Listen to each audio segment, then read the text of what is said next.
unlike the members opposite, we know how to grow this economy without spending money. I want to spend $500 billion of taxpayer money, but we're growing this economy with spending no money. Wow.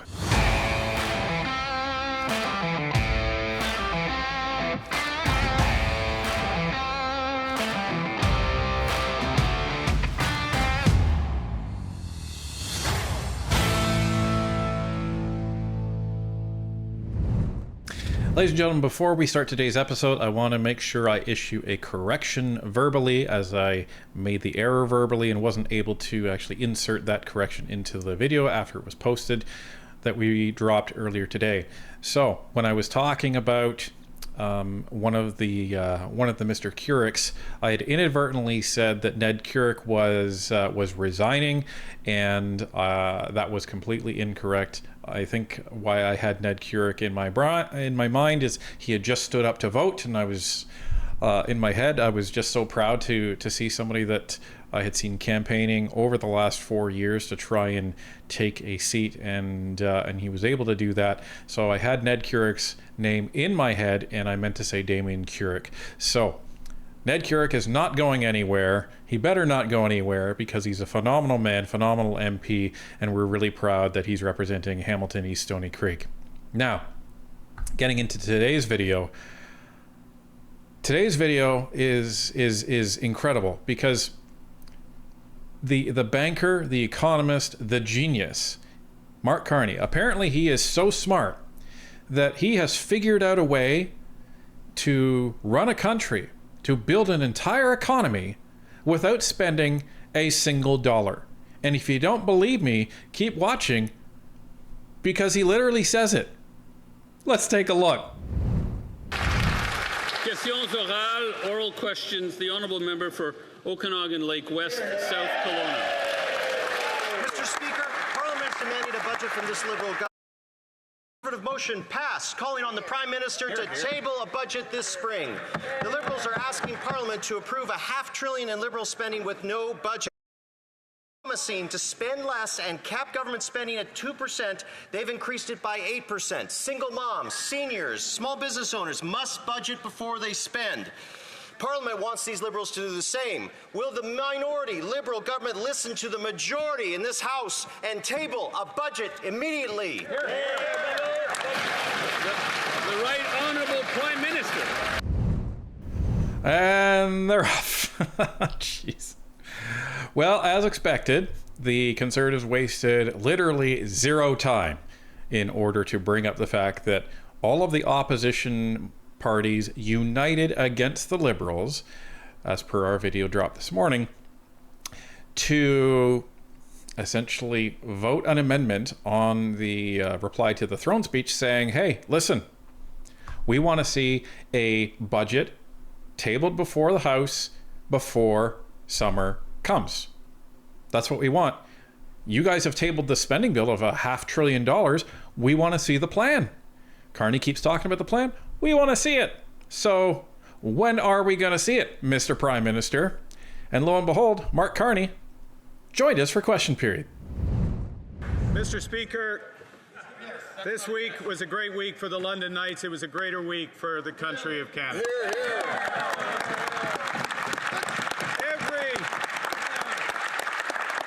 Every First Minister in Canada, from Quebec, from the provinces, from the territories, Government of Canada agreed on a plan to build Canada strong, one Canadian economy out of 13. That's what the province country did. The honourable member for Okanagan Lake West, South Kelowna. Ladies and gentlemen, here we go. This is where Mark Carney is not going to look so lustery even in the mainstream media.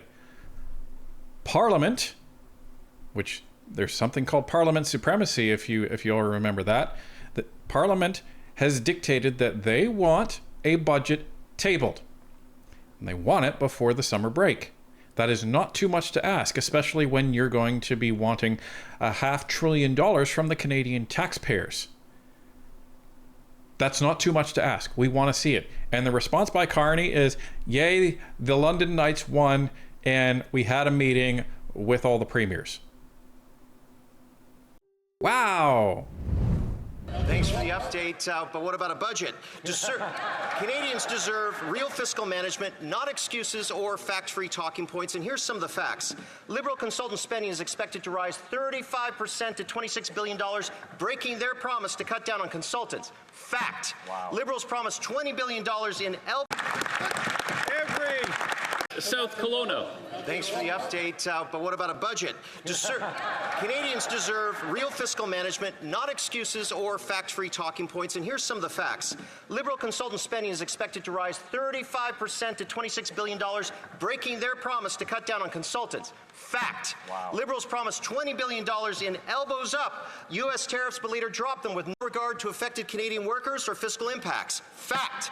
The majority of this chamber voted last night for a spring budget. Fact. On what date would the Liberals face the facts and table a budget for their $500 billion in new spending? The Right Honourable Prime Minister.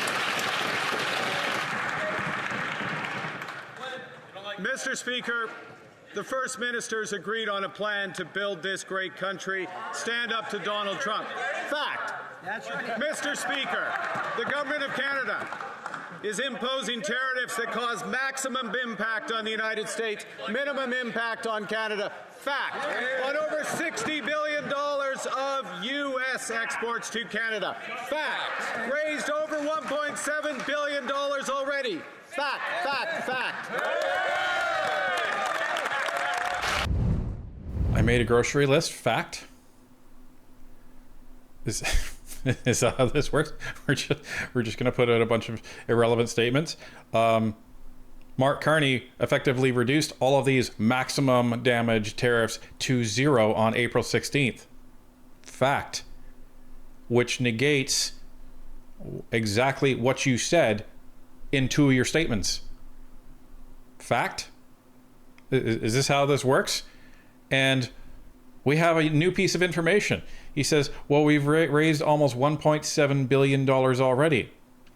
Okay. So all of these tariffs were put in what, March? And if you've raised 1.7 billion, where's the rest of it? There should be more than $1.7 billion raised since March if you're trying to get to this 20 billion. So it's obviously not working, which may explain why you don't have this budget. And who's to say that you're still earning $1.7 billion because of the order in council that you levied on April 16th, which Oxford says effectively reduces all of the tariffs to 0. What about those facts? The honourable member for Edmonton West. $73 billion spent while Parliament was shut down by this government. A spending package of $500 billion with a record $26 billion for Liberal-friendly consultants like McKinsey, and no oversight or scrutiny from Parliament. Well, this House has had enough. Last night, the House passed our Conservative motion calling on the Prime Minister to table a spring budget. Will the Prime Minister respect the will of Parliament and table a budget immediately so Canadians in this Parliament can have the transparency we deserve? The Right Honourable Prime Minister. Ladies and gentlemen, Kelly McCauley, Member of Parliament for Edmonton West, phenomenal guy. And this was a very good clapback question against Mr. Carney there, because it ignores what he says and says, listen, you want to spend $500 billion. You want to spend $500 billion. And Parliament voted last night that you are supposed to table a budget prior to the spring break. That's what all of the opposition parties voted on. And you're in a minority government, guy. You better wake up and smell the coffee, because it doesn't matter how many times you say, Canadians gave us a strong mandate. No, they gave you a mandate, not a strong one. A strong one would have been a large majority government. You didn't get that. If you really want to evaluate what Canadians gave you, it was, we'll see, but we don't trust you. That's the mandate that you were given. So we deserve transparency. It's our money. It's not yours. You don't just get to decide you're not going to tell the children what you're spending their money on, because we're not children.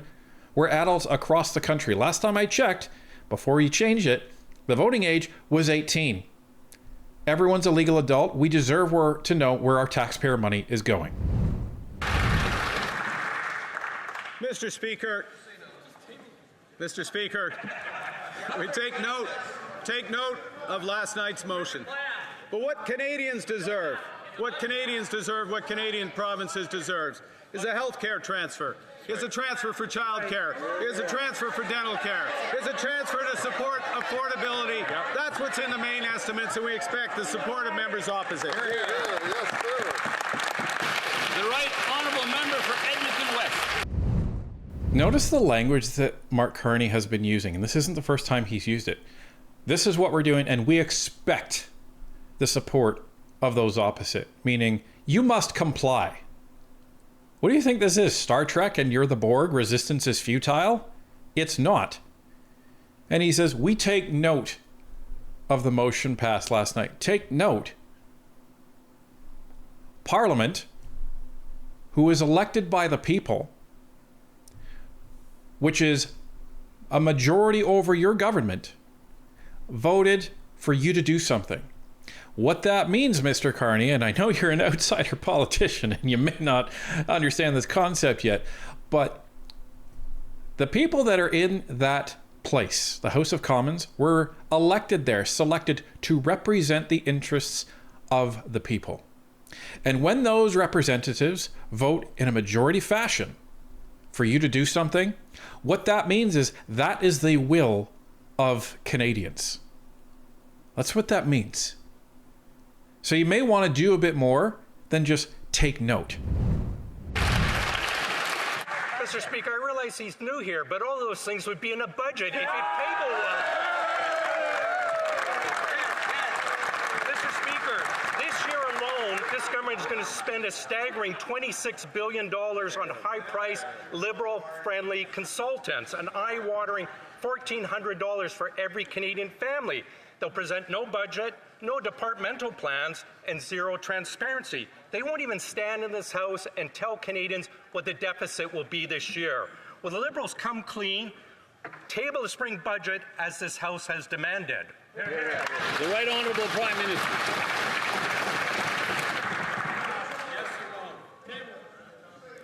Mr. Speaker, unlike the member opposite, I know the difference between main estimates and budget. Unlike the member opposite.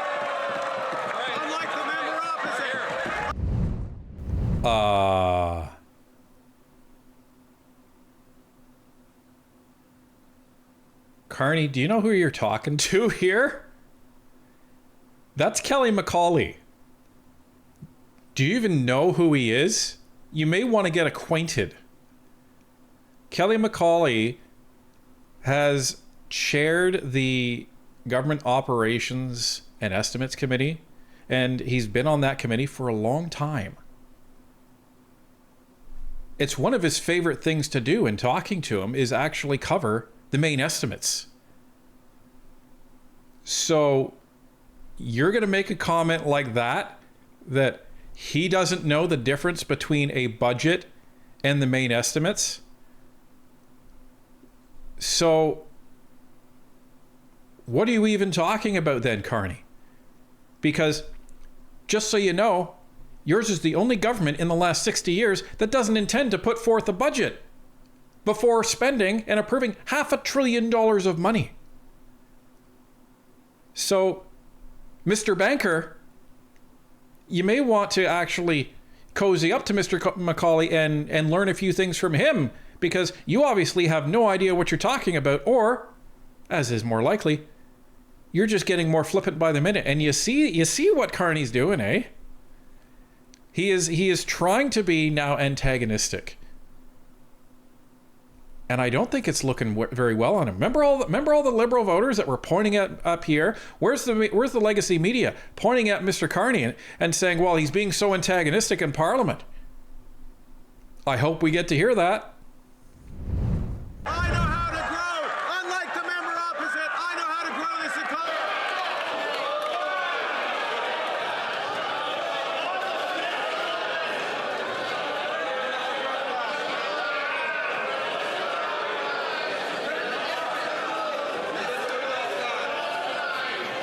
Whenever things, colleagues, whenever things get to the point where I can't hear, that's when I stand up and halt time. So would the Right Honourable Prime Minister like to back up a bit and take another run at it? Thank you, Mr. Speaker. I will speak softly. Unlike the member opposite, I know the difference between a main estimate and a budget. Here.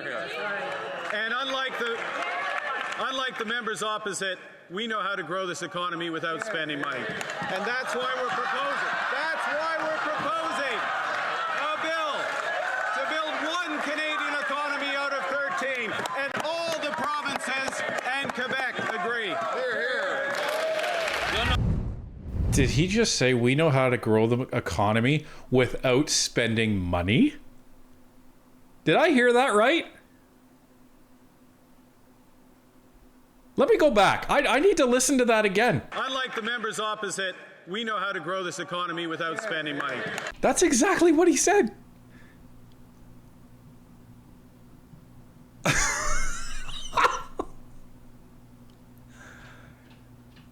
The double talk is insane. Even Trudeau wasn't this bad. Holy crap. I want to spend $500 billion of taxpayer money, but we're growing this economy with spending no money. Wow. This is next level, folks. I'm just sitting here aghast. Just aghast. Wow. Okay. So $500 billion is apparently not spending any money to Mark Carney. Noted. Mr. Speaker, good news. Last night, the Conservatives passed a motion calling on the Prime Minister to issue a budget this spring. This as Trump is threatening to double the tariffs on steel to 50%. That would put Hamilton Steel and steelworkers out of business. The Prime Minister promised he would collect $20 billion in tariffs from the United States. There's no $20 billion, there's no tariffs. Will the Prime Minister listen to Parliament, table a budget, and show us how's he going to make up that $20 billion? L'honorable ministre de l'Industrie. Ladies and gentlemen, that is our Member of Parliament for Hamilton East Stony Creek, who is not resigning, contrary to what I said yesterday, and I apologize again to Mr. Curick for that. Ned Curick.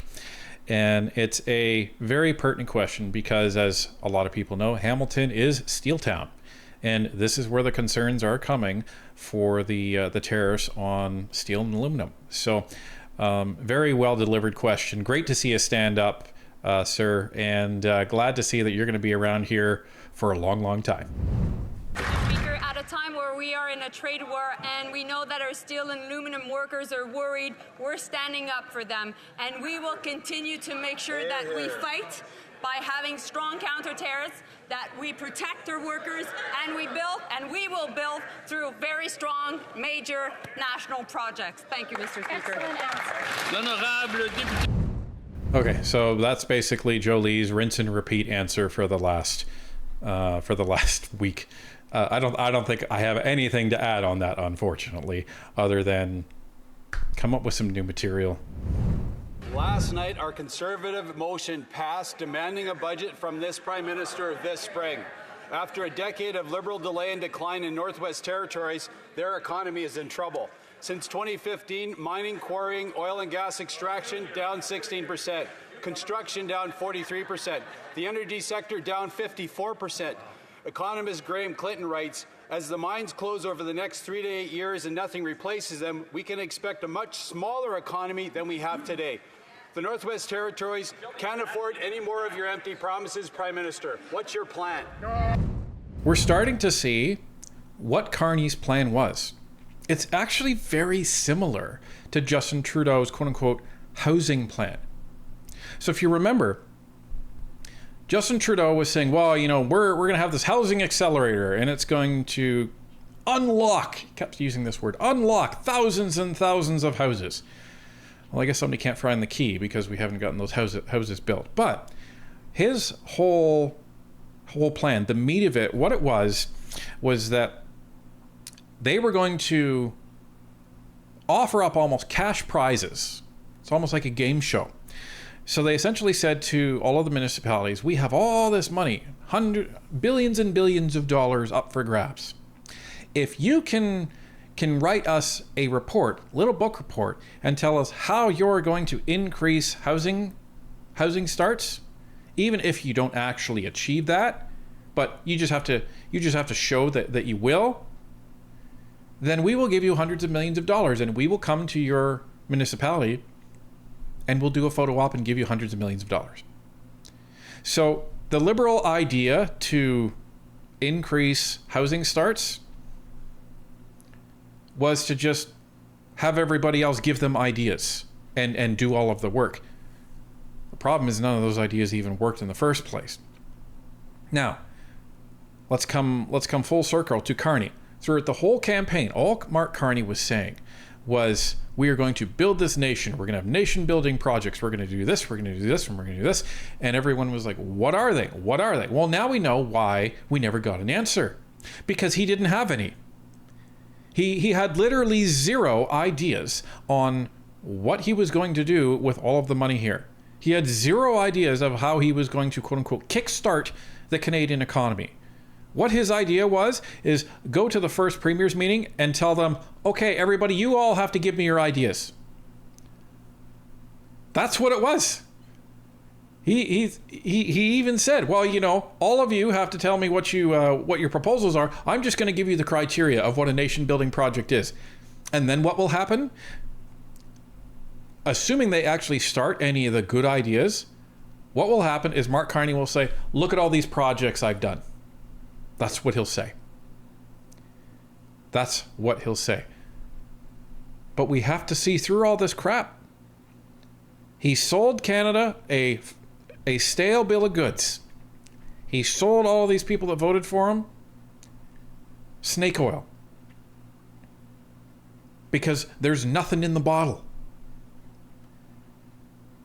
All of his nation building projects, you're basically getting all of the premiers to do all of the work for you.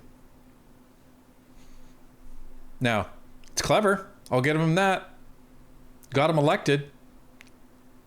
The trouble is with snake oil is that only works once in the town that you've sold it in, because once you leave, everyone understands that it's fake and that it's dangerous.